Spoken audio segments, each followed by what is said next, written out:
बाहेर एवढी थंडी पडली आहे, पण काय करणार, केसांना मेहंदी तर लावायला घेतली होती. आणि कारण की केस पण खूपच पांढरे झाले होते आणि ड्राय पण झाले होते. मग म्हटलं चला मेहंदीच लावून घेऊयात. मग रात्रीच मी भिजायला घातली होती मेहंदी. नुपुर मेहंदी वापरते मी. मग काळ्या कढईमध्ये मेहंदी प्लस त्यामध्ये ह्याचं पाणी टाकलं होतं, चहा पावडरचं पाणी आणि बीट आणि कढीपत्त्याचं पण पाणी मिक्स केलं होतं आणि रात्रभर भिजवून देऊन ती सकाळी लावली होती. आणि बघा खूपच छान असा कलर आला होता. 1-1.5 तासच ठेवली होती मी, जास्त वेळ ठेवत नाही मेहंदी.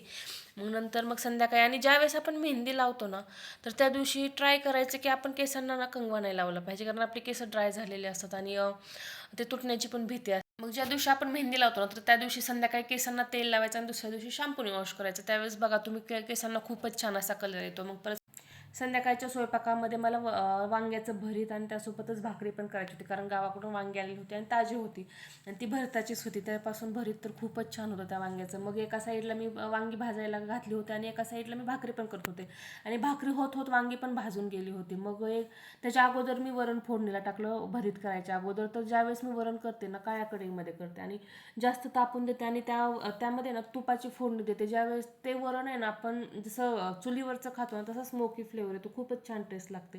नंतर मग भरीत पण करायला घेतलं. मग एका कढईमध्ये तेल टाकलं, जिरं मोहरीची फोडणी टाकली आणि कांदा टोमॅटो आणि लसूण वगैरे व्यवस्थित परतून घेतला. मग परत सगळं परतल्यावर ते सगळे जे काही मसाले लागतात, हळद मीठ लाल चटणी वगैरे सगळं मिक्स करून घेतलं आणि वांग टाकून घेतलं त्यात, जे भाजलेलं वांग होतं ते.